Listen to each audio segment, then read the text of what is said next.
Hello to everybody who is maybe thinking a little communism's okay. It's beautiful, anonymous. 1 hour, one phone call, no names, no holds barred. I'd rather go one-on-one. I think it'll be more fun, and I'll get to know you, and you'll get to know me. Hi, everybody. Chris Gethard here. If you're somebody who doesn't like a long intro, man, are you going to be happy to hear that I'm telling you to skip ahead because I went nuts in this week's intro. I will say, for anybody who feels like the show does not have enough diversity of opinion and thought, that is kind of what I go off on, basically saying, if you think differently than I do, I want you on the show top priority, so call in. That being said, if you don't want to hear a somewhat unhinged and very disorganized rant about that, skip ahead about 19 minutes. It'll put you right at the beginning of the show. Thanks for listening. Hi, everybody. It's Chris Gethard. Welcome to another episode of Beautiful Anonymous. Something comes up in the show today, and it's funny because it's actually something I've been thinking about addressing, which is I talk about our iTunes reviews in the show. If you haven't left a review of the show on your podcast listening platform lately, why not just go do it? It really, really helps the show when you do it. It kind of gives you a little momentum. And what happens is, let's say enough people leave reviews on Apple Podcasts, that bumps us up in the algorithm, and it also might put a spotlight where if you get one of those features where they go, oh, here's a featured show, it can just really help the visibility and get things moving. But also, I noticed a funny thing with the Beautiful Anonymous reviews, which is that, first of all, I'm not going to sit here and complain because we have over 8,000 reviews and a 4.8 star rating, and that's very nice. And I thank you for that. But the negative ones, they do make me laugh because there's a running theme where a lot of them will say, there's one thing that made me laugh. So, you see some stuff that's like that makes me laugh, that the show is heavily skewed towards the calls and opinions of white women, which I think all of us who listen to the show would agree. There's some truth to that. That is the cliche of the show. I do think I have made the joke with Andrea at times of when we sometimes get a male caller, I'll go, oh, cool, some diversity. And then you sit here and you go, well, we've built a pretty good system. If we get a dude and we go, oh, thank God we're shaking it up. We have the opinions of a guy. Like, that's reflective of the fact that we are heavily skewed in some directions that are not the norm in society. So those ones make me laugh. But you know what I noticed? And I almost have to wonder, I don't want to be conspiracist, but, like, for example, when you look at the bad reviews, they have this trend. Somebody says, too far left to have a true conversation. He pushes his political ideas down your throat. Stop the leftist intros. You, sir, will hate today's episode, where I, in fact, talk about communism. For saying you are open and progressive, you alienate 50% of your audience. Just a white woman echo chamber. That's aggressive. Someone whose other title is literally Let's Go Brandon as the title of their review, and then a 1-star review that says woke garbage. I would put it out there. Today I do I mean, it's funny because we're in an episode where I actually do say, like, I think a little bit of communism's good. Like, that's a thing I say today. This is maybe not the best example. In general, though, a lot of the regular listeners of this show would vouch for me. I am not the most lefty guy you've ever met. I'm a 44-year-old dad who works on my lawn. I am an artist. I certainly lean more progressive, but I'm not out here. I'm not a member of Antifa. I'm not out in the streets with a bandana around my face. I drive on a volunteer first aid squad where I interact with police officers all the time and see them help people.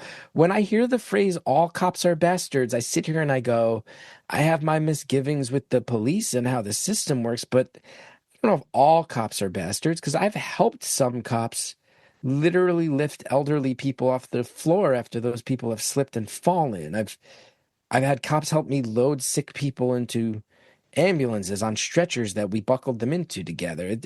I don't know. That phrase makes me uncomfortable, if I'm being honest. All cops are bastards. Can you sit here and go, you know, systemic policing, especially in cities, seems to be an aggressive and flawed system, and that if everybody had the small town cop experience I'm having now in life, that would be better? Like, sure, but that's more layered than some, I'm a little bit more centrist than some of these reviews go. Um, I see somebody here going, Catholic slander. That one's fair. But then they say it's all liberals who talk bad about Catholics, including Chris. They advocate for diversity, but it's truly all the same. I'm all for people having different opinions and beliefs, but can you stop being insensible and spreading misinformation when it comes to other people's religion? No, it is my religion. It's not other people's religion. And the person says, I won't be listening. I do have misgivings about my Catholicism. I have tried to sort it out. I have talked about it on the show. I do worry about, is it slander? Is it slander to say that thousands of years of sexual abuse is something that I don't love that I was raised in? I don't know. I'm just trying to sort it out. Point being, a lot of the negative reviews have a political bent that feels very intentional to me. That when somebody's putting "Let's Go Brandon" in the iTunes reviews of this show, or is calling it like leftist woke garbage, again, another one here, and I'm wondering what message boards we're showing up on. You get on a disrespectful rant on your anti-Catholic bias. Take care of your issues in therapy. Ouch. That is an aggressive thing to say, and is the type of thing that made me scared to get therapy as a child. Is people, Catholics, demonizing therapy is a thing. Point being, there's others that are saying it was better in the beginning and now I find it a little contrived. That one I won't talk shit about. Fine. If that's how you feel, that's great. I mean, somebody in 2022 saying Chris seems like he's in a bad place right now when it comes through on the podcast. That's sometimes true. Sometimes when I'm in a bad place, the show takes a dark turn. I won't deny it. But then they say the callers used to be anonymous, but now they're obviously hand-selected by a producer. Absolutely not. That's less true than ever. Andrea and I are flying by the seat of our pants. We're recording on a Friday for a Tuesday release. Point being, thanks to everybody who's left reviews, especially people who left honest ones. I'm also wondering if other podcasts out there are starting to see what seems to be a little bit of like an intentional political bent in the negativity. I love this one, a 1-star review from 20 years ago. I'm not going to get hung up on it, where someone says, he is excruciatingly patient and it's a real problem. Terrible show. If the thing that you hate about me is that I try to be patient with callers, I get what you're saying. And I get why you wouldn't want to listen to the show, and I'm not going to be mad if the worst thing you can say is that I'm excruciatingly patient. I'll take it as far as a bad review goes. You got to take bad reviews in life. I'm not complaining about bad reviews. I am saying that there's clearly some ones with a political bent. And here's the thing that I want to say about that most of all, is that I want the show to have real diversity of thought and opinion. I can't control who calls in. And if you are someone out there who is mad because I was raised Catholic and have over the years found myself in a number of situations where this show, probably more than any other area of my life, honestly, more than therapy, more than family discussions, when I talk to Episcopalian priests or I talk to people from different faiths altogether, and religion comes up, I can only examine it through the lens of my religious upbringing. And therefore, yeah, a lot of the things that have, from just being totally blunt, some of the things that have made me a little freaked out or even creeped out about the Catholic Church do come up on the show. But if you're somebody out there that's like, I don't know, man, I was raised in it. It's been great for me and my family, and I still believe in it, and I want you to stop talking shit. Here's a thing you can do. Pick up the phone, call me up, and tell me to stop talking shit about Catholicism, that it bothers you, how often I do it.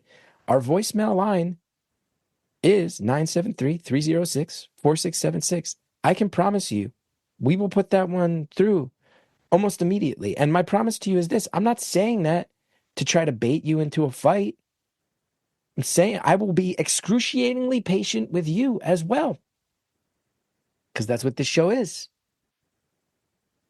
And if you're out there feeling like there's not a diversity of thought or diversity of opinion, and you feel like you're not represented on the show, you're going to go on Apple Podcasts and leave a review titled "Let's Go Brandon" as the first words in it. To me, that strikes me as extraordinarily juvenile. I do not want to have juvenile conversations about this stuff. I want to be excruciatingly patient with you. If you want to call me up and tell me that because I'm a pro-union person who's spent my adult life hanging out with artists who had a joyous time of my life living in a number of communities, starting in West Orange, New Jersey, and then particularly in Jackson Heights, Queens, two places notorious for their diversity, and I see a lot of value in that. If you want to tell me that that makes me too woke or has put blinders on me or makes me not understand what life is like in other areas and for people who have had other experiences, the voicemail line is 973-306-4676. If you have different thoughts than mine and you feel like this show doesn't represent those thoughts, be the person who changes that. Because I can tell you from the bottom of my heart, I want this show to represent where thought is at.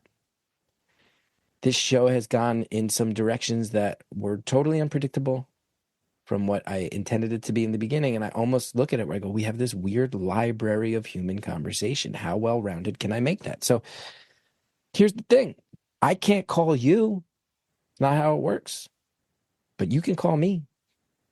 I tweet it out every time we do it. And if you don't want to deal with the whole Twitter thing, 973-306-4676. I guarantee you, if somebody called up right now and said, I am voting for Trump, I am proud to do so, and I don't think Chris wants to hear it, you would be on the show next Tuesday. Because Andrea and I both have this priority. Not to platform, I'm not going, yeah, I want to platform people who have different political opinions than me, but I want to connect. I want to see where your head's at.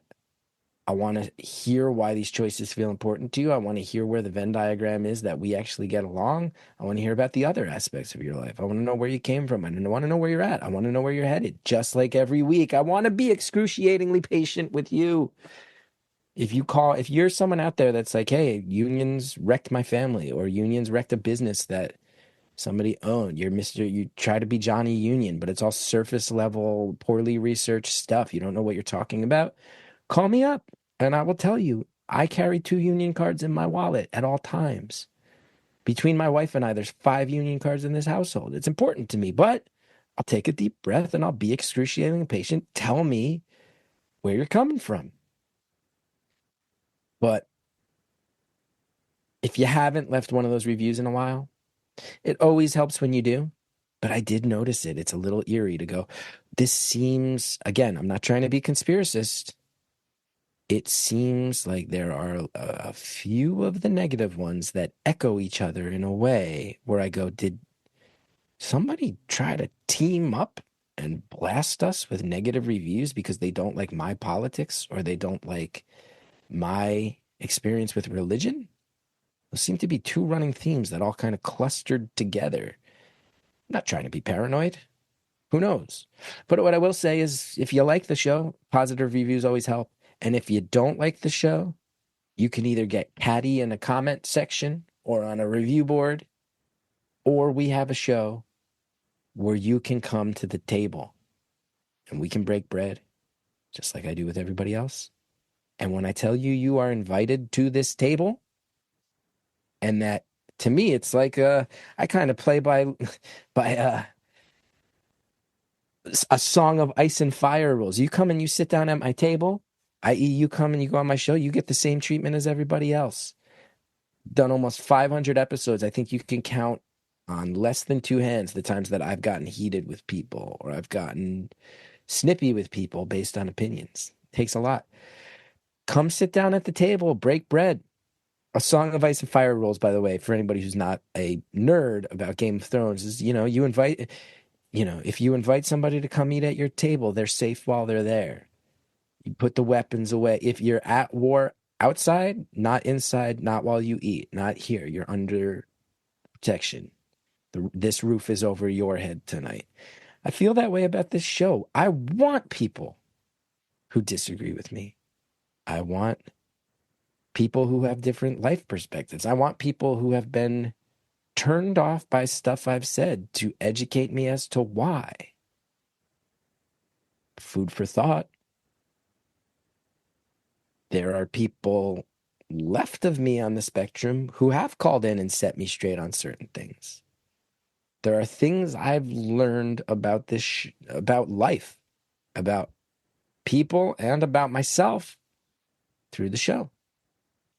Had far more angry callers to the left of me politically than to the right of me. To be fair, my politics probably make the lefties feel like, at the very least, they know I'll play ball with them, but they've still called me up and schooled me a number of times, a bunch of times. I appreciate that. Seems like some of the people to the right of me just want to leave mean comments anonymously on the internet. And that's okay. I'm not going to be mad at it. But I am going to say, call up, be a part of the conversation, shape what this thing is, pull it in your direction, get it on record. I'm not here to fight with you. I'm not here to piss you off. I'm here to just react to the things I hear with the lens of my experience. And I'm here to learn. So educate me. The voicemail number is 973-306-4676. I think I can speak on behalf of a lot of the white women who support this show, who they would love to hear less white women on the show as well. That being said, thank you, white women, for giving me this job for the past 8 years. That being said, once again, I've met these white women. They're good-hearted white women. We all want more types of people. Anyway, you get the point. This week's call, it's great. What a good person. Really good person. We just got off the phone. I'm grateful. You talk to people and hear about what they do. And so often on this show, I'm lucky to hear from people who go, well, at some point I felt a little compelled to get active and to do something, you know? I think, again, this will piss. I'm just sitting here right now going, like, I'm not that lefty. But that being said, like, Michelle Obama at this year's Democratic National Convention just kept underlining that thought. Do something. If you're feeling an instinct that things aren't going right, do something. A lot of the people who call this show are people who do something. I am not the only one who has dealt with this, I am sure. This caller works hands-on with a community that is marginalized, and we don't often talk about it as explicitly as we should, the elderly. This caller helps people navigate being older in society, helping people in a granular, gritty way. How do we straighten your money out? How do we make life choices that help build a safety net that you don't feel like you're alone in it and drowning in it? So cool to hear. So cool to hear. The caller also has a side gig that's worker owned, which does allow me to say some playful things about communism. But then we also have a very interesting, I would be really interested to hear, what year were you born and how much of a guard does that inherently put in you in terms of collectivism? Because we talk about it. Anyway, this intro has gone on long enough. Point being, for all my ranting right there and all my sort of drawing lines in the sand, this call is lovely, and this caller is out here doing hard work and important work. And I think a lot of people are going to listen and go, I'm so glad there's people out there trying to build that safety net for the elders out there, because they need it and we need it. And, there's a very popular phrase that, one of the groups that reflects how well society is functioning is how well do you take care of your elders. And this caller is one of the people stepping up to the plate and delivering on that. Enjoy the call, everybody. Thank you for calling Beautiful Anonymous. A beeping noise will indicate when you are on the show with the host. Hello? Hi. Hey, Chris. I like your energy already. This is crazy. Yeah, I got high hopes for this. How are you? Yeah, I'm doing good. How are you? I'm all right. I mean, I never lie, so I will say I got some stuff going on in real life that's real life stuff. Sure. And I'm also just extraordinarily tired, in part due to that. That being said, I'm happy to have a break from all those thoughts and moments to talk with you. That's kind of where I'm at. Sure. Yeah, no, that's fair. But I definitely know what it's like to have life stuff going on. Yeah, for sure. For sure. Hey, I have a question before we get too far into this. Yeah. About 2 years ago, you were doing live shows, and I went to a live show, I'll just say, in the Midwest, and it seemed pretty lighthearted, like it wasn't heavy. It was someone from Canada, but that show has never come out. And so I wanted to ask why. Wow, we're getting into how the sausage is made here. Well, there's a few reasons that shows don't come out. I'll take a couple minutes and maybe just thoroughly break that down, and then we'll get back to your call. But since you asked, I would say there's a couple things that can happen, which is one, with a live show, there is the potential that something went wrong with the actual recording process because we're always working off of soundboards that we just got to that day. So that might have happened. And in general, when calls don't air, and people still don't believe me, but when I say that in 8 years, we've probably recorded, I want to say that there have not been more than maybe 15 calls that we've recorded and not aired. There's generally two reasons, which is one, if we're being honest, some of them come out boring, and that's 99% of the time on me. Just, like if it's not going to be a good look for the caller, we're not going to put it out. We once recorded a live call at a festival, and it was a couple that got on the phone. And then years later at another live show, these very sweet people approached me and they were like, hey, we're the couple that called during that live show years ago. And we were so happy that you didn't air it because we could feel ourselves bombing. And I was like, yeah, we got your back. So like sometimes we got your back. And then with this show, not always, but sometimes we haven't aired a couple live calls because as someone who's spoken a lot about mental health, as a show that's not really a mental health driven show, but has always had some strong elements of that conversation in there, we've gotten some calls from a handful of people where you just go, our show is entertainment. And at the end of the day, if somebody is dealing with something or suffering, can I hold my head up high offering that up to the world as entertainment? And I can't. So those are generally the reasons. And I want to say too, when I say like sometimes they come out boring, so we haven't aired them, that is, like I said, there's been a couple times where it's just like, yeah, maybe the caller's a little sleepy and it truly is on them. Generally, it's me dropping the ball on that. So I want to make clear, that's not me judging the callers. It is me going, I had a really off day and bobbled the ball and didn't make it interesting. So that's what it comes down to. But if it's a live show, there's also a pretty decent chance that, like, yeah, at the end of the day, it's so much respect to everybody we get to work with when we go out and do the live shows. But sometimes you get to a soundboard and you meet a person who's like, I've been working this board for 40 years. Don't touch a thing on it. And it's like, hey, I have total respect for that. It also makes our lives a little bit harder. And that may have just been lost audio. Okay. Yeah, that's fair. That's a very thorough answer. And that is how the sausage is made in terms of that particular question. Nice. Okay. Well, thanks. Of course, yeah. So what have you got going on today other than this? Imagine if you What are just you doing? hung up. Imagine if you were like, that's all I wanted to know. Just wanted to know what happened to that one call that I saw. Yeah.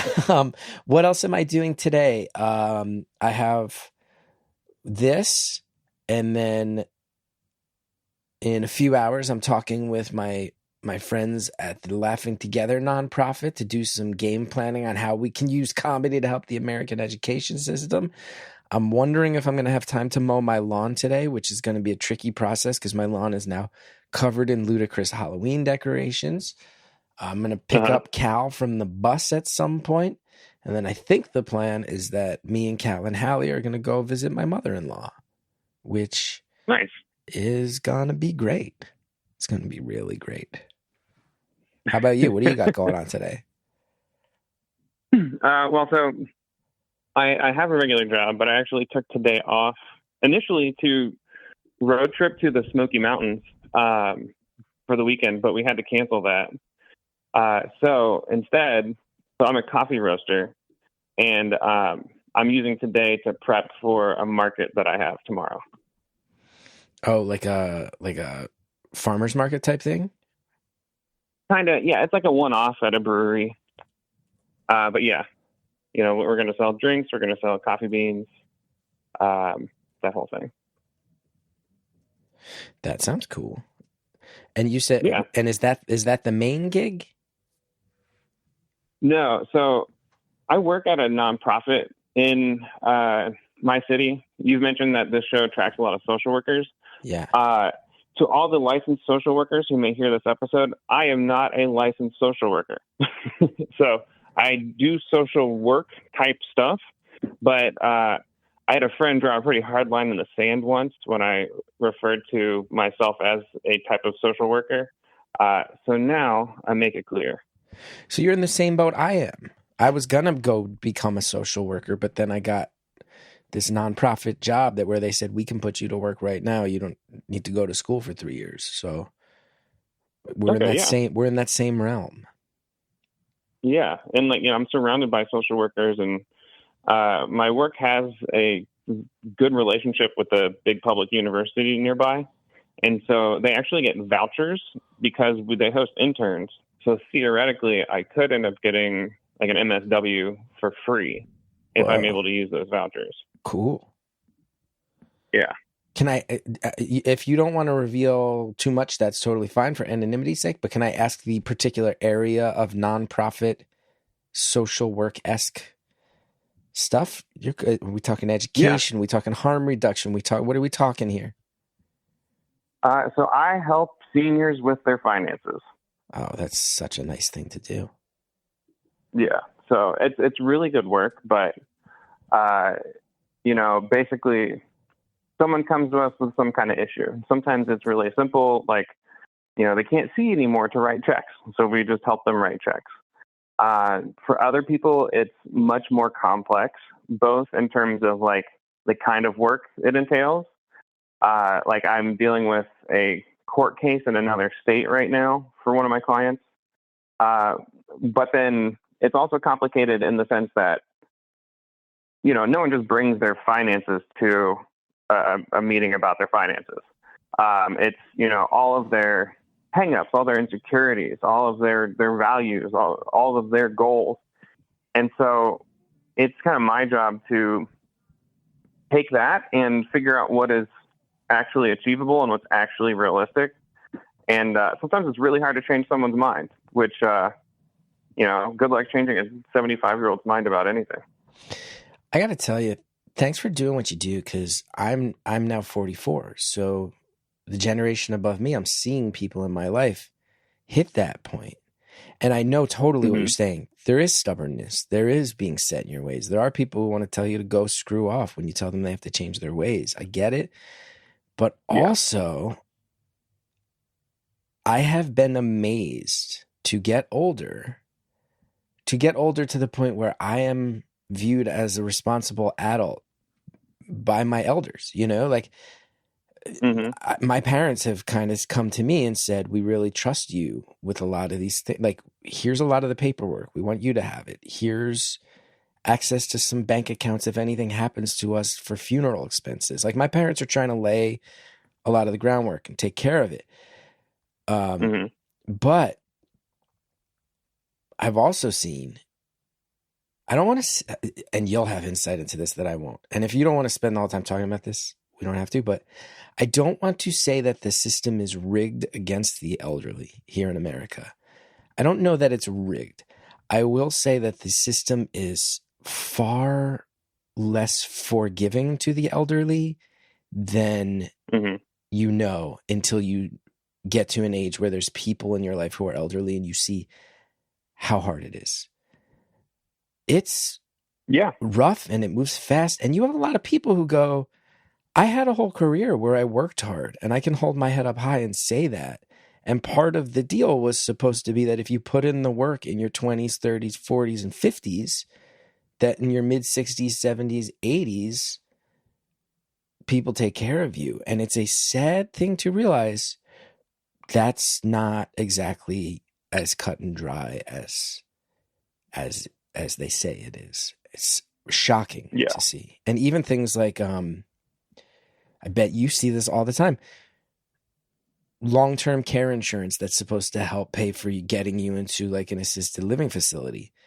You can pay for that for decades. And then when you go to actually activate it, they make it the hardest process in the world. And you're dealing with like an overwhelmed and confused person who maybe doesn't know how to work with PDFs or to click on a DocuSign or to schedule something through a Calendly online. And you sit here and you go, this is brutal. It's just brutal. People's pensions dry up. People's Social Security doesn't kick in. People's Medicaid is super hard to activate. Insurance companies fight tooth and nail to make sure stuff doesn't go into action. And I don't want to be cynical, but it's brutal to see how the elderly get treated. It really is. Yeah, no, I mean, you know, I agree completely. And, you know, a lot of the people that I work with also don't have like, you know, social networks or like family support to help them navigate through all of this. And so, you know, without me or someone like me, you know, a lot of the time they just would go without something that they're entitled to or something that could make life a lot easier. Yeah. When someone, you know, you think about it, you go, someone's spouse passes away. Maybe their kids move to another state for work and the kids have good intentions, but they're not going to move across the country in their mid 70s at this point. And maybe a couple of their friends are already in elder care situations or they've passed away too. And you sit here and you go, it's a lonely thing. It's a lonely thing. Yeah. And loneliness can drive you mad. And loneliness can make hard things feel harder. So thank you for doing what you do, helping some of the most vulnerable out there. Yeah, no, of course. I mean, I mostly enjoy it. I find that when I'm stressed out or like, you know, just not doing great mentally, it's a lot easier to kind of take on the weight of what someone else is dealing with. But, you know, if I'm doing okay and if I'm able to take care of myself, it's not that big a deal. Yeah. And it has to also feel good. It has to feel good at the end of the day to go, I was able to make some calls that helped a person who might have been confused by the process just get to the end of the process. Or I also have to imagine there might be some times, and you sound like a super nice person. I feel like there's probably sometimes where you can make a call on a person's behalf and go, hey, cut the shit. I know how it works. And people then have to cut the shit. And that's got to feel great. Yeah. Well, so like, you know, I'm a white man, and honestly, being a professional white man on the other end of the phone has gotten me very, very far in some situations. Like, you know, like we've been talking about, like senior citizens. I mean, nobody likes phone trees, but you know, senior citizens don't want to deal with all the nonsense to get through to a person, or like, you know, they don't know to ask for what kind of form they need, what kind of identification or any of that. And so they just get the runarounds because in some of these situations, you know, it's not in the business's best interest to do what this person needs them to do. And so when I'm on the line, I get a lot less pushback, but also since I'm not like personally invested in it, I push a lot harder to get to, who I need to talk to or to get done what I need to get done, which is it's nice that that's something that I can do for folks. It's really nice. Thank you for doing it. Thank you for doing it. Yeah. Now, I don't know if that's what you wanted to talk about, because I can keep asking about it. But if there's other things you want to bring up, I'm open to that too. I mean, I'm down for whatever. So what I told Andrea, so you and I have actually talked before. I was going to say, just briefly. You do sound familiar. Okay. On like one of the New Year's shows, I don't think last year, maybe the year before, I got through and, we talked for a couple minutes. And in that I mentioned coffee roasting. But what's more important to me than like the actual coffee roasting is the business model that we're using, or the organizational model. So we're very small, so it's really easy to be organized. However, it's basically like 2.5 people, not even full time. But we're organized as a worker-owned cooperative. And so basically what that means is right now, everyone who's involved is an owner. And in the future, when we're able to bring on more people, every single person who joins will have a path to becoming an owner in the company. I love that. Yeah. Now, let's also be clear. There are some people who will listen to that and go, sounds like communism. And there's a part of me that just kind of wants to own it and be like, I think it is, but I think it's a healthy version. I think it's like a healthy version of communism that's not tied up in Cold War histrionics, that all workers get to own a piece of the business they participate in. That seems like, hey, let's take a piece of capitalism and then under the umbrella of the capitalism, do a little communism, and those things can get along. And if anybody out there wants to call me like leftist woke garbage, I'm totally comfortable with that, because the idea of workers building something from the ground up and workers being the one who continue to benefit if a thing thrives and grows, to me, it's like, if you want to call that communism, I'm totally okay with that. That's fine. I'm into it. I like that type of communism. You can quote me on that. And let's pause right there as I sit here and publicly say you can quote me that I'm okay with a little bit of communism. Now let's get to the capitalism, everybody. We got ads. Capitalism, capitalism, capitalism. I love a great deal. Who doesn't love a great deal? But sometimes to get the great deal, they make you jump through hoops. They make you climb to the mountaintop and back. They make you do everything just to save a few bucks. It's got to be easy to go get that deal. You don't need all the BS, all right? So when Mint Mobile said it was easy to get wireless for $15 a month with the purchase of a 3-month plan, I was skeptical, but it turns out they really do make it so easy to get wireless for $15 a month. The longest part of the process, honestly, is spending time on hold, waiting to break up with your old provider. When I tell you Mint Mobile makes it so easy to use their website, to get the purchase through, to activate the phone, they have got this thing streamlined, and it is simple. If you want to get started, go to mintmobile.com/beautiful. There you will see that right now, all 3-month plans are only $15 a month, including the unlimited plan. All plans come with high-speed data and unlimited talk and text delivered on the nation's largest 5G network. You can use your own phone with any Mint Mobile plan and bring your phone number along with all your existing contacts. Find out how easy it is to switch to Mint Mobile and get 3 months of premium wireless service for $15 a month.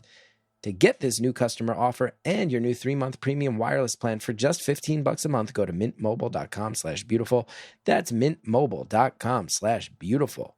Cut your wireless bill to $15 a month at mintmobile.com/beautiful. $45 upfront payment required, equivalent to $15 a month. New customers on first 3-month plan only. Speed slower above 40 gigabytes on the unlimited plan. Additional taxes, fees, and restrictions apply. See Mint Mobile for details, but everybody, for real, it's a phone-based show. Make your phone simpler, cheaper, mintmobile.com/beautiful. I think a lot about therapy. Therapy has helped me so much. Therapy has changed the game for me. Therapy is something that was hugely stigmatized when I was a young person, and that now we are all rallying around seeing the value of it. But we also see the challenges, right? It's often not that affordable. It's often a little bit inaccessible. These are barriers of entry that have held so many people back from getting the help they need. And it's why I am so continuously impressed by Talkspace, who, in my opinion, have been consistently ahead of the curve in terms of getting mental health into the hands of the people. It's really remarkable. It's really remarkable. It can be so challenging, right? You want to meet a therapist. You're at a point where you go, this is something that I need. But what's that mean? You got to figure out how to set aside time in the middle of the day to take time off of work, get in the car, go drive a few towns away, go to some facility, find parking, get in there. And then guess what? If they're not a great match, are you going to go through all of that again? It's intimidating. On top of that, the affordability, right? We all know that therapy gets expensive. Nope. Talkspace is affordable. It's also in network with most insurance providers. Most insured members have a $0 copay. You cannot beat that, literally. Talkspace is the leading virtual therapy provider. It makes getting the help you need easy, accessible, and affordable. You can sign up online really easily. You'll get paired with a licensed provider that's the right fit for your needs. That typically happens within 48 hours. You can also switch providers at no extra cost. Talkspace makes getting help convenient because you can take your appointments from your home, from your space, from the places where you are comfortable, where you feel like that privacy is there protecting you. You can even talk it out between sessions. This is amazing. Send messages to your therapist. And what I love about that is you can get things on record as you're feeling them, as you're experiencing them, and you can hit the ground running, make the most use of your time with that therapist when it's go time. Huge thumbs up. As a listener of this podcast, you'll get $80 off your first month with Talkspace when you go to Talkspace.com/beautiful and enter promo code SPACE80 to match with a licensed therapist today. Go to Talkspace.com/beautiful. Enter promo code SPACE80. That's SPACE80. You'll get $80 off your first month and show your support for the show. That's Talkspace.com/beautiful. The promo code is SPACE80. Thanks again to all of our advertisers. Now let's get back to the phone call. I'm totally okay with that. That's fine. I'm into it. I like that type of communism. You can quote me on that. Well, and you know, one of the main drivers for me was that, so when I started roasting coffee just on like a little tabletop roaster, basically a complicated popcorn popper. And even at that scale, I realized that if I was going to get good enough at roasting coffee, I was going to roast way more than I could ever drink.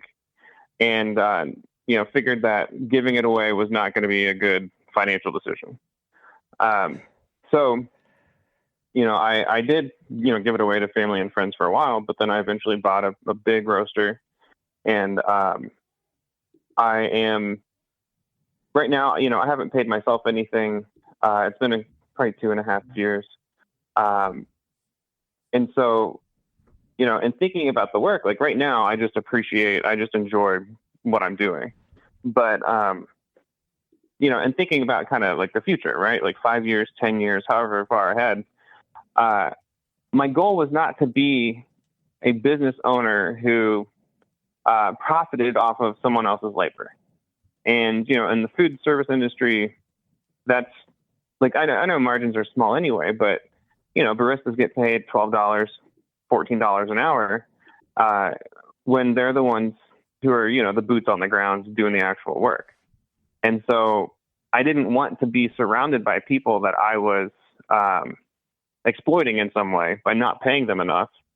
But then also selfishly, I don't want to be the person who gets every single phone call every time something goes wrong. Like I want someone else to own something, to be responsible for it, so that I'm able to, you know, step away or spend time with my family or just do whatever I need to do when I need to do it. Mm-hmm. Mm-hmm. Share those responsibilities too. Share the profits. Also share the responsibilities. Yeah. Prioritize lifestyle over profit. Maybe a lifestyle that's not driven by financial excess or access to possessions can be replaced with access to time, to breathing room, to a more chill connection with family than you would get as a workaholic business owner scrambling to grab every dollar. Works for some people, not for others. Yeah. Well, and another big motivator for this is that I have a 2-year-old now. Hey, congrats. And thank you. I was lucky enough early on to get to spend a lot of time with him. And my job now actually also gives me one day off a week. So one day I stay home with him, or, we go out and do something fun. And, I want to be here, Yes. He's only going to be this small once. I don't know if we're having another kid. Honestly, it depends on the moment you ask us, some days we don't even know how we're doing it with this one. But regardless, all this only happens once. And I don't want to look back and feel like I gave up something or, gave up time with him so that I could work for someone else or, work in a job that I don't appreciate. Right. I think about it a lot too. And my guess is that you're a few years younger than me. I'm 44. Yeah, I'm 37. 37. See, I'm right on this edge, and it's a really good example of this, of look, my dad was born in 1953. He's the best. He's the best. Mm-hmm. Love my dad, but my dad will be the first to tell you he was a workaholic. But his whole generation of men were. It was to see an adult man who wasn't driven by work when I was growing up. That was rare. Those people, you'd be like, what's that hippie's deal? Why is that why is that male head of household laid back? That stood out. No, you got to work until you drop. And then I think even people a handful of years older than me are still in that. I feel like I'm somebody who has started to, as a dad, I feel like I'm of an age where I was like, I got to figure out how to put the brakes on that. And I'm having a lot of trouble figuring out how not to fall into that workaholic trap. And then here you are 7 years younger than me, culturally going, I can figure out how to organize my life, rationalize financial sacrifice for the sake of emotional well-being and family strength. Mm-hmm. And it's really weird. It's really weird to think about, but some of it's just very simple. I was 9 when the Berlin Wall fell. You were 2. I have memories of communism being the most evil thing, and they were going to bomb us. And and my teachers in North Jersey telling me, my 3rd grade teacher telling a class of 3rd graders, if the Russians set off a nuclear bomb in New York City, we're only 13 miles away. We're the worst place to be because we're just going to get 2nd and 3rd degree burns and be in the first ring of survivors looking at the carnage. Literally, even the people 3 or 4 towns over, they get to die a death and not have to deal with the aftermath. We will be physically completely destroyed and then still have to deal with the aftermath.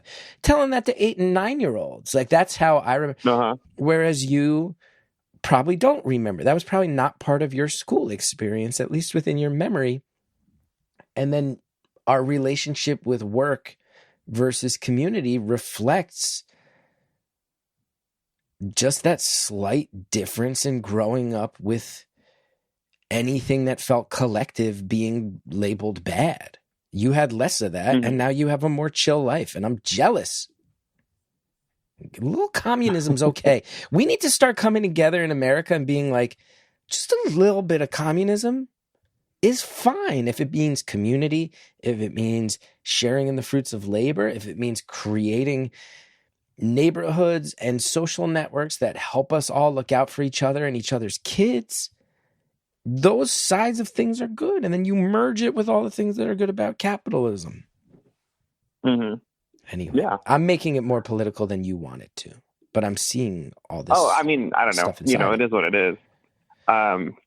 I will say that. So one thing that my work does is they basically facilitate a community of senior citizens who they facilitate them like coming together, whether it's for, some sort of exercise or physical activity, some sort of book, there's a book club, there's yoga, there's, all kinds of stuff. But one of the things that they do is they set up senior citizens to help each other. And so, like gardening, right? Like if someone has a little more trouble getting around and another senior doesn't, a senior will come over and help them garden or landscape. And they pay dues. So like, they pay for membership. They get access to all these different activities, all these other supports. And it is, kind of a solidarity group, or like a community of people coming together and helping each other. And, we've had conversations at work about how we think about this work as something pretty, radical. And, one could argue leftist, communist, socialist, whatever, whatever label socialist. You want to put on it. Yeah. Yeah. But then if we were to describe it, if we were going to take the way that we talk about it internally and also talk about it that way with the senior citizens who are part of it, some of them would be like very opposed to that work, using the terminology. Right. Like they benefit greatly from being a part of the community and they get a lot out of it. But then if we just change the way we talk about it, they would reject it. Right. That's wild to think about. That you sit here and I bet even if you described the coffee side gig to them, hey, so all the workers join up and we started it together. So from the ground floor, everyone we invite in is someone who we know is going to be someone who can help match where the bar is set and raise it. And therefore we all earn out as part of it. And they'd probably go, oh, that's so cool. You're building a thing together. Yeah. And you go, yeah. And effectively what we're saying is like workers of the world unite. And they'd go, no. Right. Right. Yeah. That's cool. You got a cool life going. You got a cool life going. Thank you. Full of good. Yeah. Thanks. I've been like very intentional about cultivating certain parts of my life over the last couple of years. I actually started listening to Beautiful Anonymous at a very odd time in my life. I get this a lot. I do get this a lot. So, I basically, in 2020, everything shut down. And so I can't even remember. Were you ever on like Mike Birbiglia's podcast? Yeah. Okay. So I think maybe it was from that. Like I listened to that episode and learned about Beautiful Anonymous and started listening. And I reached a point where, like every single evening would be just like doing a puzzle for 2 hours and listening to Beautiful Anonymous. I'm glad we were there for you. It also sounds like you might have been mentally right on the edge of something. Yeah, well, it's interesting that you say that because November 2019, my father-in-law passed away. Sorry, and he was, thank you. He was mid to late 50s, so like pretty young. And what had led up to that was a lot of basically alcoholism and untreated bipolar disorder.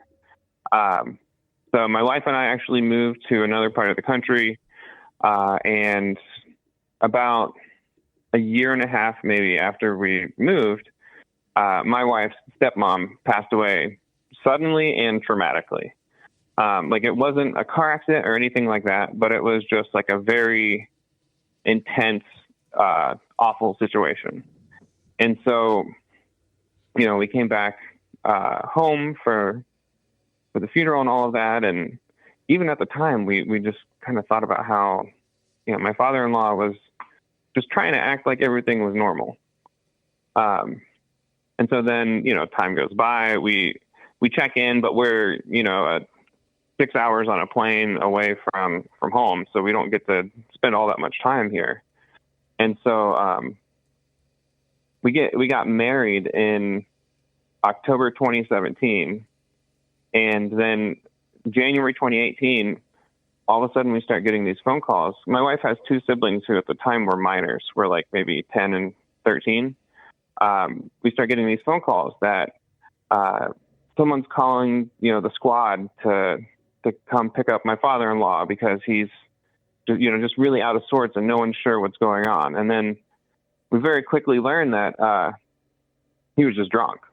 Like there was one time that my wife called the hospital. He'd gone to the emergency room overnight and they couldn't find him in. My wife called the next morning and they couldn't find him in the system. So they connected her to the emergency room and they were like, "Oh yeah, he's drunk. Like we're not going to admit him for anything until he sobers up." So he'd just been sitting in the waiting room all night drunk. And that kind of thing just started happening more and more. And so, yeah, by that point we were already planning to leave. We lived in Austin, Texas. We were already planning to leave Austin, but we weren't sure where we were going.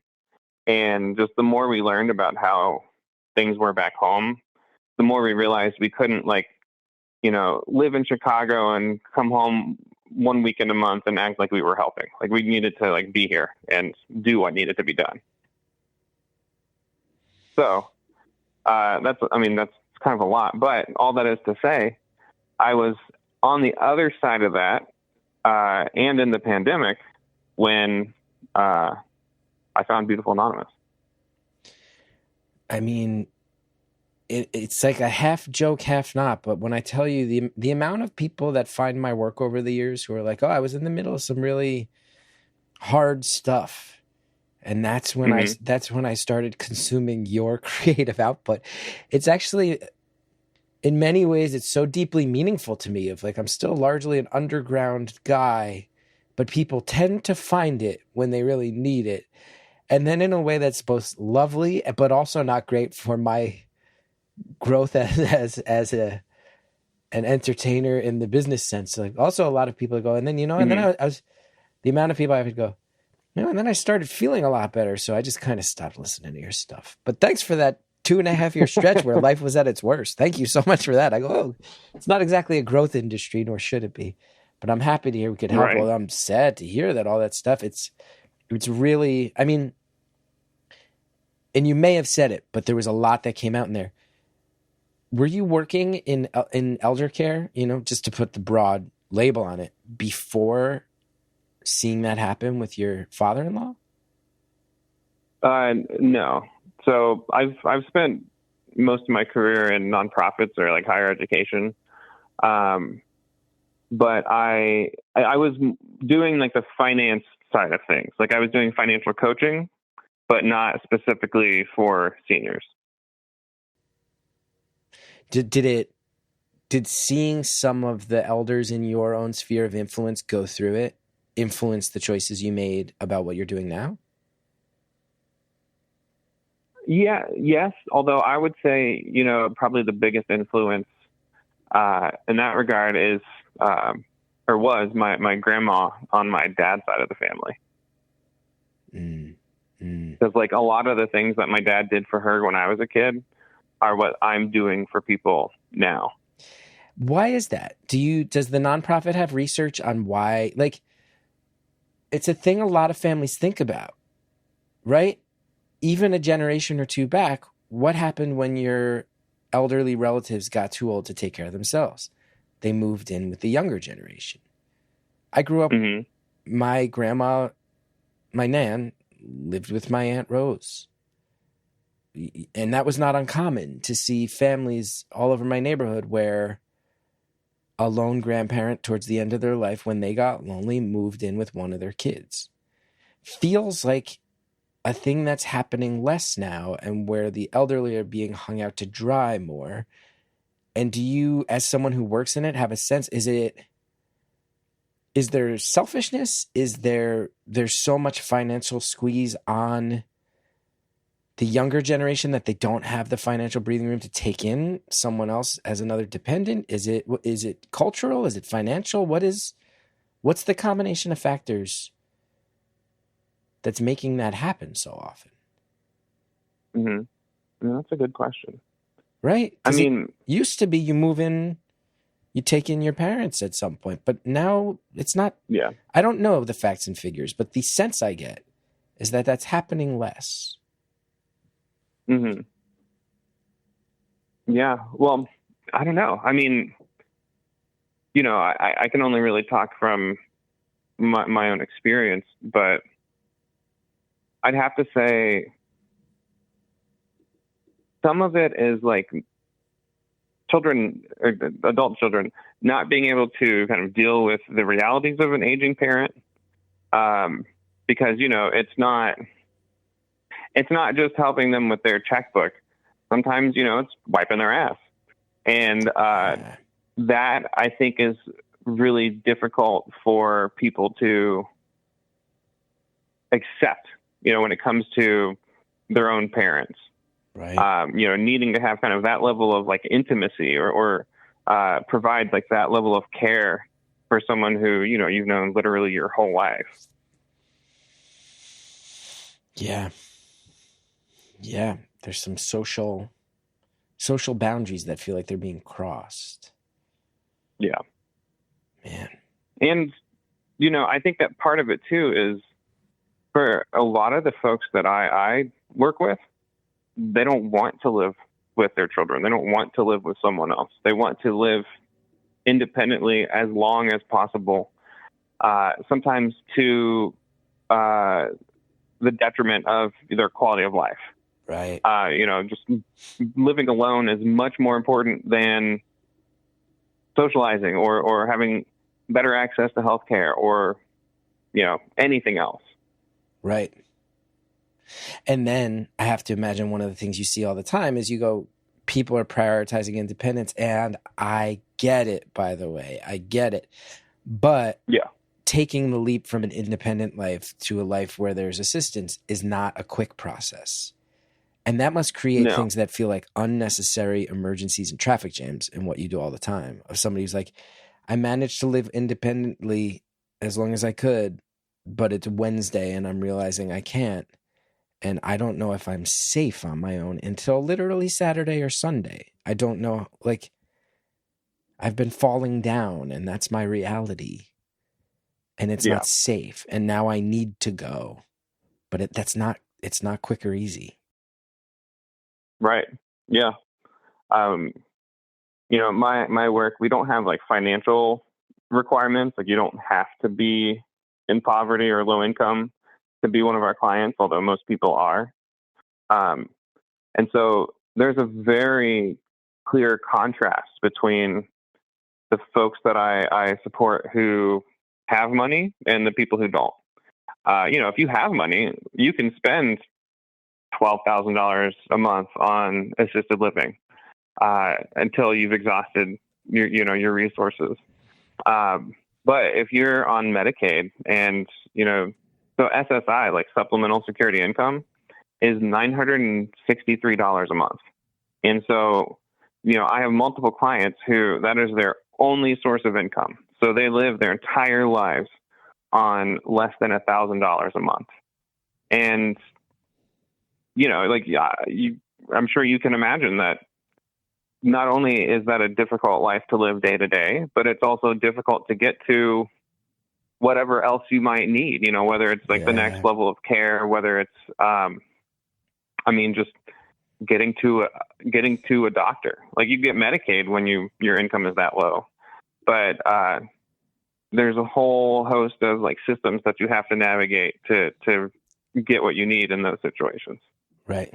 Because you sit there, you go, well, does someone who lives on $900 a month have room for a car insurance payment? And how many Uber rides can you really take on a $900? How now you're having to choose between transportation back and forth to the doctors, rent, and food at $900 a month. You probably can't have all three of those things with the frequency you need them. Scary. Yeah. And by the way, for anybody who's rolling their eyes and when you say, oh, assisted living, some people can afford $12,000 a month if they've been so blessed in life. For some people out there who have not had to navigate the system, to sit here and go $12,000 a month, why are they exaggerating? No, listen, if you want to go into like an independent living facility, sure, that might be like $6,000 to $8,000 a month. You want to go into like one of those mid-tier ones, yeah, that might get up to like 8 to 10. But when you get up to dementia care, memory care, $10,000 to $12,000 a month, you are not exaggerating. I have had to look into these numbers, and one of the sad facts too, and I think a lot of these facilities are very well-meaning, but you sit here and you go, a lot of families are also put in a position where they go, great, my dad's getting older and he's going to go to an independent living facility. He's comfortable with that idea. But then right on the other side of the facility, whether it's a different wing of the building they're in or a different part of the complex they live in, is the memory care. And then, you know, when they've lived there for 2 years and now it's becoming a dementia situation. And then the well-meaning people at that facility have to go to the family and go, so if you want the care for what we're dealing with now, it's going to double the costs. And it's unavoidable. It's how aging works, but it's also how a system is built. And systemically, that is a stressful, undoable system for a lot of families, that makes families have to put a monetary value on the quality of an elderly person's life in a way that is financially impossible and psychologically damaging. It's not a well-built system. Thank you for doing what you do to help navigate it. Yeah. No, I mean, like, I appreciate that. You know, I've learned a whole lot. Like this work, you know, financial coaching, I had like a decent handle on before this job. But the side that applies specifically to senior citizens, was pretty new to me. At least, you know, I never went as in depth into anything as before this job. And so, you know, it's made me really reflect a lot on like, well, A, what kind of senior I want to be, you know, for my family. Like what I see as choices that my clients are making that are making their lives harder for them and their families. But then also, you know, like just what quality of life I want, and, you know, how I'm going to kind of manage through that. You know, I have a while, but I can't help but think about it because I'm surrounded by people between 60 and 90, you know, 4 days a week. What are some of the things that you're realizing you can do as a young parent, even right now, to start building a safety net for yourself in 30, 40 years? What are the things we should all be thinking about that people are not often enough thinking about? Well, I think one thing that people should do, so if you go onto the Social Security website, you can create an account and it will provide how much you paid into Social Security for every year that you've ever worked. And it will give you an estimate of what you could get from Social Security when you retire. So right there, having a sense of what that's going to be is really helpful, because if you're spending $2,000 a month on a mortgage before you retire, and then, you know, you're making $1,500 a month from Social Security, that's a problem. So getting a good sense of that, I think, is really helpful. If you're able to put money in an IRA or into some sort of retirement account, you know, I know not everyone's in the position to do that. Like, I actually am not in that position right now. But, you know, putting money aside is always going to be a good idea. And the best way to do it is if you get some kind of raise or your expenses go down for some reason. Like, you know, if you're making $50,000 a year and you get a 4% raise, you've already been living on $50,000 a year. So just put that 4% into something else and forget about it. You're going to be proud of me as someone who's worked in financial planning. You want to hear the smartest thing I'm doing? Yeah. You're going to be proud of me. We bought our house, and then this wave came, and a friend of mine pulled me aside and was like, have you thought about refinancing your mortgage right now? And I was like, I'm dumb with numbers. I don't know what that means. He was like, ask an accountant. If you refinance right now, the rates are insanely good. And we refinanced, and we got a sick refinance on our mortgage. Like, you can even hear me stumbling. I don't totally even know what that means, but what I do know is that it lowered our mortgage by a couple $100 a month. And instead of changing at all how we lived, what the advice we got was, you know what? Keep paying what you were paying and you'll pay off your house like 15 years sooner. Just don't change your standard of living and just use this towards something that like increases your breathing room and stability and flexibility later in life. And I said, okay, I'll do what the smart people say. I'm not going to take that extra money each month and now all of a sudden just buy more comic books, more omnibuses. I don't need more Frank Miller Daredevil omnibuses.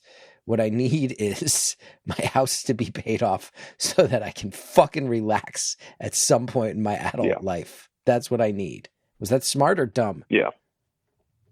I mean, smart. My one question is, I love this. Is it first edition, first issue comics? Because that's kind of an investment too, right? Wow. Boom. Asking the important questions. How valuable are these comic books? We will find out the answer to that, and honestly, so much more when we get back. Fall is here, everybody, and there's so many things to like about fall. I'm living in an area where I get to see the leaves change color. Halloween is my favorite holiday, and of course, I get to bust out the fall wardrobe. I get to wear the cozier clothes. I am not someone who thrives in shorts or flip-flops. These are not totally my bag. To each their own. But you know what I love? Is my gray sweater from Quince. And I have now officially been out in public on stage in this sweater and have had people come up to me and go, that has to be the Quince sweater. And I go, it is, because you can sense that it's my confidence sweater, that I feel the best in, that I look the best in. Quince offers affordable, high-quality essentials for any wardrobe. That includes seasonal must-haves. We're talking Mongolian cashmere sweaters from $60. Comfortable pants for any occasion. Quince only works with factories that use safe, ethical, and responsible manufacturing practices, along with premium fabrics and finishes. And I love that. Think about the ethics of that. They're making sure that they're doing things the right way so you can make sure you're spending money in ways that only further systems that have a good heart and good practices. It's really awesome. They partner with those factories directly, cuts out the cost of the middleman. That's how they can pass all these savings on to you. And that means Quince items are priced 50 to 80% less than similar brands. So you can update your look without breaking the bank. I can tell you, I recently hosted a 3-day conference. And one of my bosses at the conference was like, hey, is that the Quince sweater you're wearing? And I said, no, I'm wearing the Quince on day 3 because you can't top the Quince. You cannot top that sweater. And then I did. And it also, honestly, just straight up, like, looks better and has held up in quality better than some of these brands out there that are supposedly luxury. And that's for real. Upgrade your wardrobe with pieces made to last with Quince. Go to quince.com/beautiful for free shipping on your order and 365-day returns. That's QUINCE.com/beautiful. You'll get free shipping and 365-day returns. Quince.com/beautiful. Thanks once again to everybody who sponsors the show. Now let's go ahead and finish off the phone call. I mean, smart. My one question is, I love this. Is it first edition, first issue comics? Because that's kind of an investment too, right? No, I can't afford the real high-end stuff. Okay. I love but that. Yeah, no, I mean, that's really smart. And, if for no other reason than like what you said, like the stress that debt can bring with it. Like, at least when you buy a house and you have a mortgage, you have a house for it. Right. But a lot of the debt that people find themselves in, they don't get anything except extra stress and less sleep.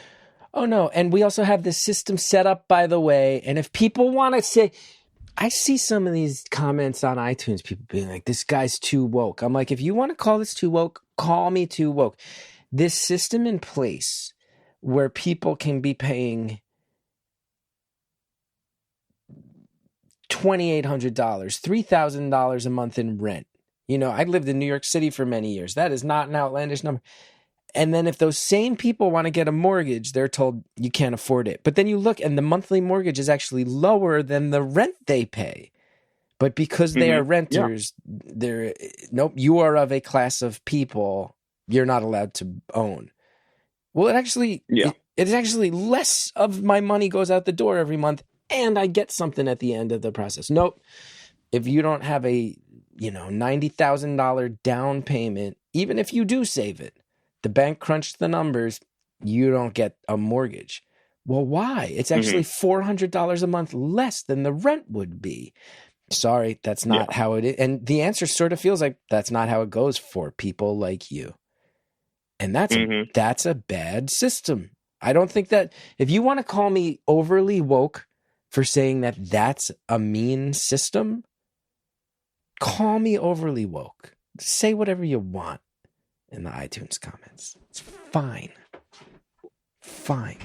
Well, and like it can be called woke or liberal or whatever, like whatever derogatory term people want to put on it. But at a certain point, there are just facts. And like the fact is that banks redlined, in the 19 teens through the 1960s or 70s. Like the fact is that the highway in the city that I live in was built right through the middle of the black neighborhoods, and it's literally worse on the other side of the tracks. Like there are trains that run alongside the highway right here, and it's literally rougher on the other side of the tracks because someone at some point very intentionally made the decision to create a barrier between the people that lived over there and the people that live over here. Which I sometimes don't get the reaction. And I want you to finish the thought because I'm with you, duh, but to just say why is it controversial to point out that was done intentionally? Like, how have we come to a point in life where that becomes a controversial thing to go like, hey, some neighborhoods got cut in half by intentional urban planning that divided people up into different places where they were then allowed to live or not live. And that's a historical fact. How is that? Why is that? It's exasperating. Anyway, you were saying. Oh, well, I was just saying, like, I think it's difficult to dispute that. Like, redlining has been like very well documented. And so there's a certain point where, I don't know, maybe I'm just being optimistic, but like most people would have to just say, yes, okay, I agree that this happened and it was not good. And so I guess my question then is, well, why can't we believe that there are things like these happening now? Yeah. It's just a different version of the same idea. Right. But now it's behind an algorithm or, it's just more difficult to see, but it still happens. Yeah. You see even right now, and even walking it away from the racial implications of redlining. You even look at right now, just talking about real estate, and you go, how many decisions are made systemically that affect education based on the way they benefit real estate costs? That's not good. Like neighborhoods get defined, the home values of neighborhoods get defined by the quality of school systems. This is a selling point on Zillow and Trulia. Probably not good that choices about children's education can be influenced by realtors who have no skin in the education of those children. Like that's a thing that's happening right now everywhere. That's not cool. That test scores and school grades are used as a real estate tool. Start looking into it. It's gross. It's not good. It's not good. And it's a dividing line amongst different communities. It's not good. How do we fix it? It's not cool. And there's nothing wrong with going, oh, that doesn't seem cool. It's not cool. Let's make it cooler. Now, I do want to ask you, because I've been very fascinated by this. We have less than 10 minutes left. This one flew by. Okay. I love hearing about efforts to help the elderly, viewing the elderly as a put upon community and hearing that you've gone out of your way to help them. I love hearing that as a side gig separate from that, you have started what seems to be a sort of leftist coffee collective. Love everything about that. Mm-hmm. Love hearing that you're the dad of a 2-year-old. It's amazing. Hearing that you're prioritizing how do I find more time with the family as a guiding principle in life. Love it. But these are all separately from each other, things that sound kind of hard and stressful. And I'm just wondering, what do you do to relax? Because it doesn't sound like the most relaxing life. Yeah, no, I mean, that's fair. Well, I'm part of an improv team. So, welcome to that Beautiful has Anonymous. Welcome to Beautiful Yeah. Anonymous. A bunch of social Picking workers up that all do the improv.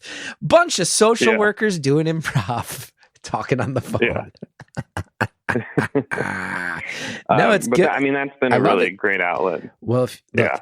and if you, any jokes people have about improv aside, my whole thing with Laughing Together is like, hey, if you need something that like quickly builds communities and builds a safety net and makes you feel embraced and like you can express yourself and blow off steam without being Mhm. judged, pretty good art form to get involved in.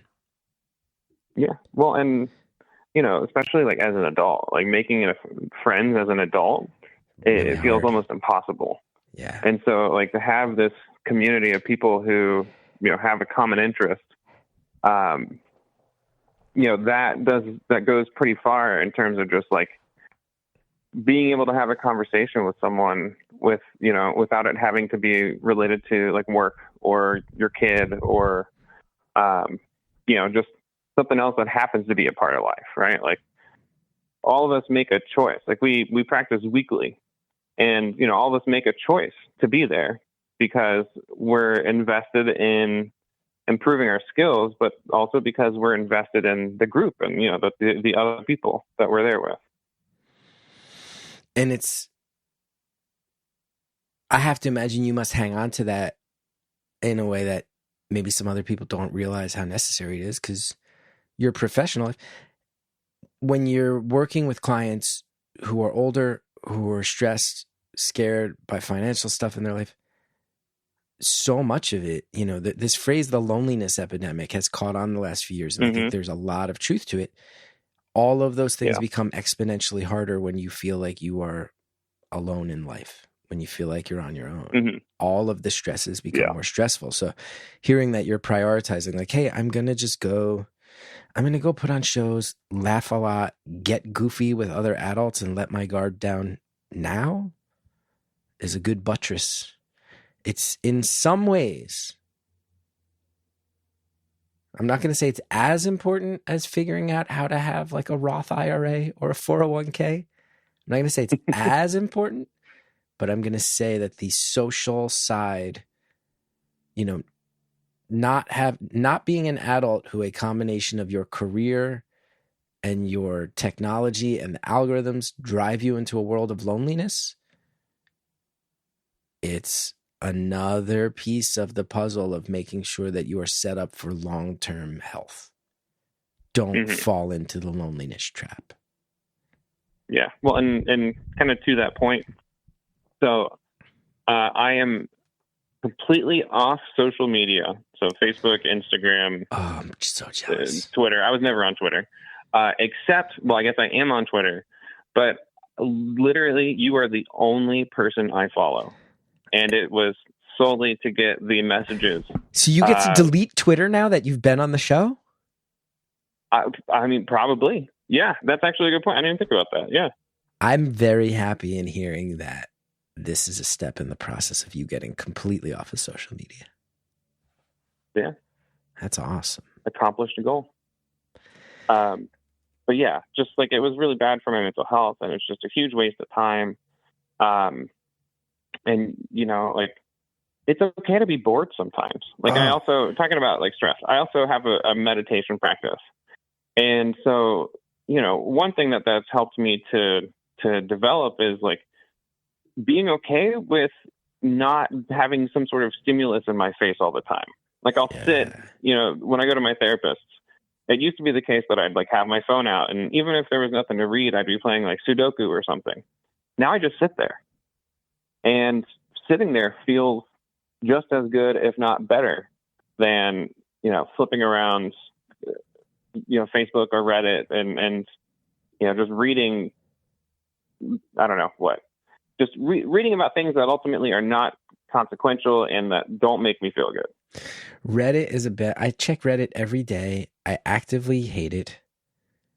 The amount of times that I've been in a Reddit comments thread and went, wait, why am I spending actual time reading the non-expert opinions of anonymous people on the internet? Like, people, and like, I wind up in some like World War I subreddit, people theorizing, well, what would have happened if the Austro-Hungarian Empire did this? I'm like, why am I wasting time reading the opinion, non-historians theorizing on a war from 110 years ago that I don't have any interest in? How did I even come to spend this 10 minutes? So I'm jealous is the point. I'm jealous. Hey, you can do it too. Yeah, I'm trying. I'm getting so much better about it. Yeah. For your phone, well, no, this is probably for your computer too. The Firefox app, the Firefox browser, allows you to download extensions. And so I actually have an extension on my phone, on the browser, that blocks these websites for me. So like, even if I have the compulsion to like check it out, I can always override it, but I at least get that second chance to think like, do I really want to, go down this rabbit hole right now? It's pretty good.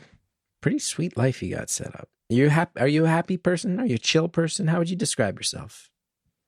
I've been pretty anxious off and on, but I would say that probably, especially for the last, say, 3 or 4 months, I've been in a pretty good place.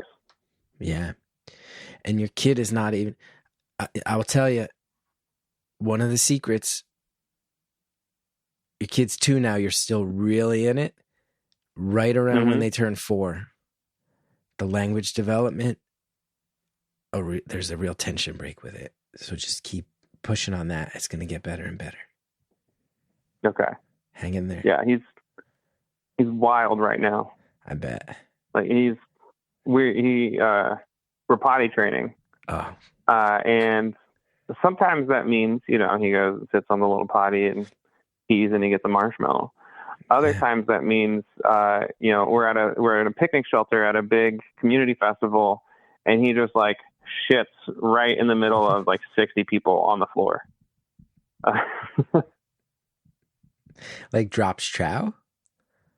No, not even that. Like he was just running back and forth, and he started. He was a little antsy, so I was like, okay, it's time to go to the bathrooms, right? So I pick him up. And I'm walking to like a porta potty, and my wife just says, "Oh no, it's happening!" And so he like shat on the floor from like 3.5 feet in the air because I was carrying him, and we just had to respond. All we could do was figure out what to do in the next second. And you said you're at like a community fair, like an actual event where all your neighbors are not like my immediate community, but like it's like it was like a fall festival. People are seeing it though. Point being though, there's witnesses. Yes, but strangely, no one reacted. That's good. That's quality. That's cool. But it was just like all of a sudden, my wife and I turned into like a NASCAR pit crew. Like we were just the clock was running. We had things we needed to do. I don't miss those days. Yeah. Now our clock just went off. This call, I really loved it. Okay. I really loved it so much. Can't thank you enough. Nice. I feel so lucky. So often with the show, I talk to people where I get to sit here and go, thanks for doing what you do. Because we just happen to get a lot of callers who are doing selfless things. And, I wish I could have heard a little more about the Coffee Collective, but if I didn't, because we got to hear a lot about how to care for your elderly relatives and neighbors, how to start setting things up for yourself right now. Like it's really very noble. And I feel very lucky that there's people like you out there doing it. So thank you. Sure. No, thank you. I appreciate the chance to talk a little bit about what I do. if you have a few extra minutes, we're going to say goodbye to everybody who's listening for free. And remember, everybody, you can sign up at beautifulanonymous.com. You get a whole bunch of extra time with this caller and a whole bunch of other perks at free listening. But for now, we're going to say goodbye to our friend on the phone for all the free listeners.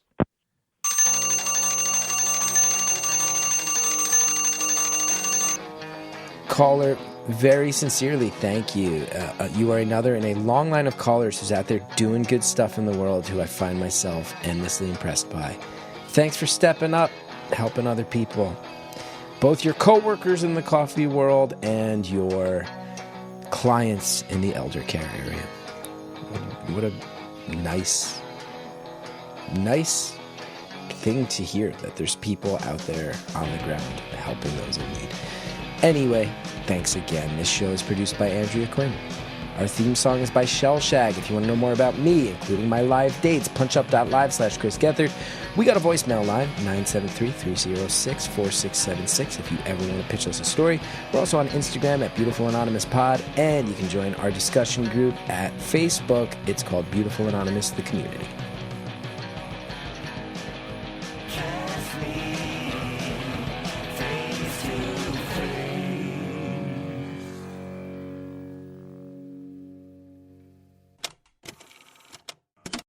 This week on Beautiful Anonymous Plus, here's some of what you'll get from the 5 questions.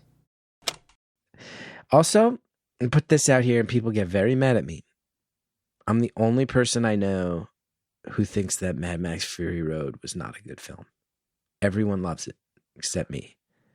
And I know I must be wrong, because all of my smartest film nerd friends love that movie. Yeah, but I mean, I don't know. I guess like it depends on what you're into, and there's like this whole idea that, you know, the I don't know, maybe I'm not using this correctly, but this idea that like the medium is the message. Like, you know, yeah, I agree with you that there wasn't a whole lot of substance. It was basically, you know, 90 minutes of a car chase, but it still was like very entertaining. And I don't know, I guess to me it's kind of the idea that, like, you know, I don't know, 50 million people can't be wrong. Well, never mind, we have an election coming up. 50 million people can be wrong, but you know, I don't know, I guess it just depends on what's important to you and how that's reflected or not in the movie. That was the kindest way anyone has effectively told me, like, dude, that's a dumb opinion. It was a really kind way to just be like, I think I get what you're saying. I think your opinion's dumb and wrong, but I get what you're saying. It was the kindest way anyone's ever told me, hey, that was what you said was dumb. I think it's dumb. Don't forget to sign up for Beautiful Anonymous Plus at beautifulanonymous.com.